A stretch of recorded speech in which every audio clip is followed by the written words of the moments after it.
क्या सच में देर से शादी होना नाकामी है? अगर ये सवाल कभी आपके दिल में उठा हो, अगर आपने कभी अकेले में आंसू बहाए हों, या अगर किसी की बातों ने आपको चुपचाप सोचने पर मजबूर किया हो, तो ये कहानी शायद आपके दिल का बोझ थोड़ा हल्का कर दे। शादी हॉल किसी फिल्म के सेट की तरह जगमगा रहा था। रोशनी ऐसी मानो चांद जमीन पर उतर आया हो, झूमर अपनी पूरी चमक में, कानों में गूंजता तेज संगीत और रंग बिरंगी रोशनी से नहाया हर चेहरा। लेकिन उस भीड़ में एक चेहरा था जो दुल्हन नहीं थी, फिर भी सबकी नजर उसी पर टिक गई। नूर। जैसे ही नूर ने हॉल में कदम रखा, आसपास कानाफूसियां शुरू हो गईं। अरे ये तो 36 की हो गई, अभी तक शादी नहीं हुई? इतनी खूबसूरत है लेकिन करियर में उलझ गई होगी। इंशाअल्लाह जल्दी बेटा, लेकिन थोड़ी नरमी जरूरी है। ये आवाजें उसके लिए नई नहीं थीं। सालों से ये बातें वो सुनती आ रही थीं। हाँ, कभी चुपती थीं, अब बस आदत सी हो गई थी। मुस्कुराना सीख गई थी वो। उस मुस्कुराहट के पीछे छिपा दर्द अब उसका जाना पहचाना साथी बन चुका था।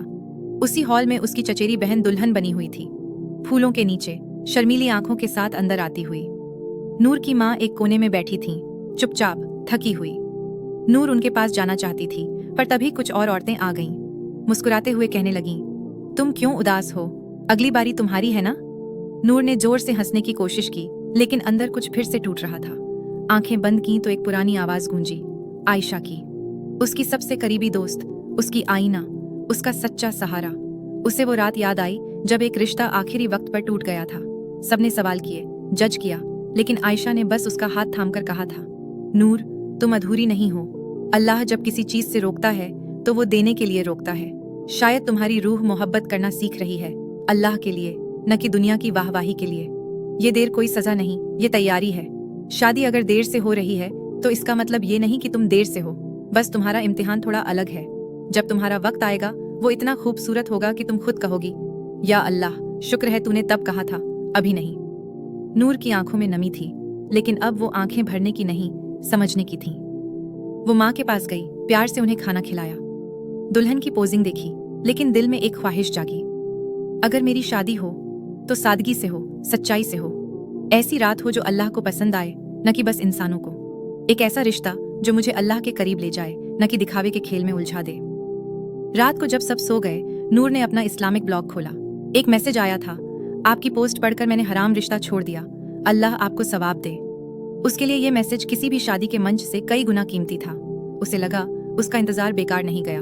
फिर उसने कलम उठाई, उन सबके लिए जो चुपचाप सब्र कर रहे हैं, दुआ कर रहे हैं, और हर दिन के तानों के बावजूद टूट नहीं रहे। लोग सोचते हैं तुम चूजी हो, लेकिन उन्हें क्या पता, तुमने रिश्ते देखे, दुआ की, कोशिश की, कुछ अधूरे रह गए, कुछ ने गहराई से चोट दी। अब जब कोई पूछता है शादी कब होगी, तुम मुस्कुरा देती हो, लेकिन दिल से कहना चाहती हो, मुझे नहीं पता, लेकिन अल्लाह को पता है। क्योंकि दिल ने हमेशा एक हलाल मोहब्बत का ख्वाब देखा है, ऐसा हमसफर जो सिर्फ शादी की रस्म नहीं, बल्कि सुकून और समझदारी से भरा घर बनाए। एक ऐसा रिश्ता जो उम्र नहीं, रूह को बढ़ाए। औरतें शादी करती हैं, मर्द निकाह करते हैं, लेकिन कुछ लोग सब्र करते हैं, और सब्र जब अल्लाह के लिए होता है तो वो इबादत बन जाता है।